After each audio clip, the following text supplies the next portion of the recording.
महाराष्ट्र राज्य स्थापनेचा 66वा वर्धापन दिन ठाणे महानगरपालिकेतर्फे मोठ्या उत्साहात साजरा करण्यात आला। पाचपाकाडी येथील महापालिका मुख्यालयाच्या प्रांगणामध्ये सकाळी 7:15 महापालिका आयुक्त सौरभ राव यांनी ध्वजवंदन केले। राष्ट्रगीत, राज्यगीत यांच्या सुरुवातीच्या पार्श्वभूमीवर अतिरिक्त आयुक्त संदीप माळवी, अतिरिक्त आयुक्त प्रशांत रोडे यांच्यासह सर्व अधिकारी, कर्मचारी यांनी राष्ट्रध्वजाला सलामी दिली।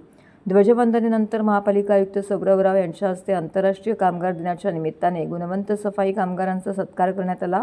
प्रकाश बाळकृष्ण पोद्दार, किशोरी बुधाजी दळवी, विशाल सखाराम मोहिते, सुरेश काळू चौधरी, सरुबाई धनराज शेवाळकर, नागेश श्याम कांबळे, प्रतिभा गायकर, लता कांबळे यांचा या ठिकाणी शाल, सन्मान चिन्ह आणि तुळशीचं रोप देऊन सन्मान करण्यात आला। ध्वजसोहळ्यानंतर कैलासवासी नरेंद्र बल्लाळ सभागृहात महनीय व्यक्तींच्या प्रतिमांना आयुक्त सौरभ राव यांनी पुष्पहार अर्पण करून अभिवादन केले।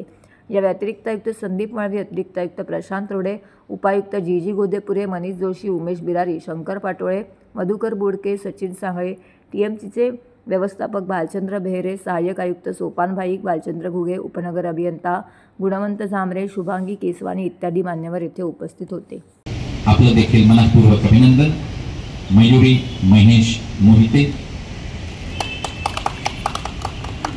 त्याचबरोबर आतकोली या ठिकाणी कचरा वाहतूक करणारे गणेश हा माणूस अत्यंत समर्थपणे सांभाळतो। कोणत्याही प्रतिकूल परिस्थितीचा पहिला सामना हे नागनाथ करतात। त्यांचं मनपूर्वक अभिनंदन। ठाणे महानगर हाँ सर, एक मिनट।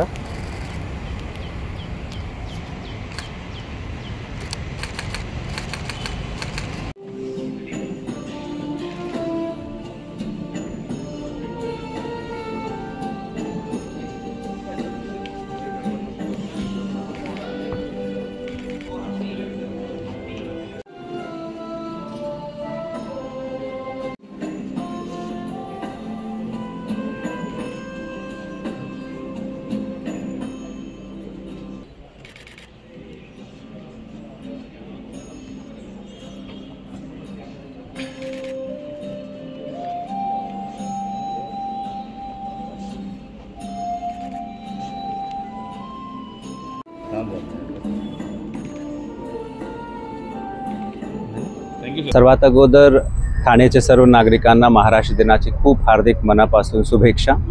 हा एक अत्यंत मोठा माइलस्टोन असतो आपल्यासाठी, जे प्रत्येक वर्षी आपण साजरा करतो।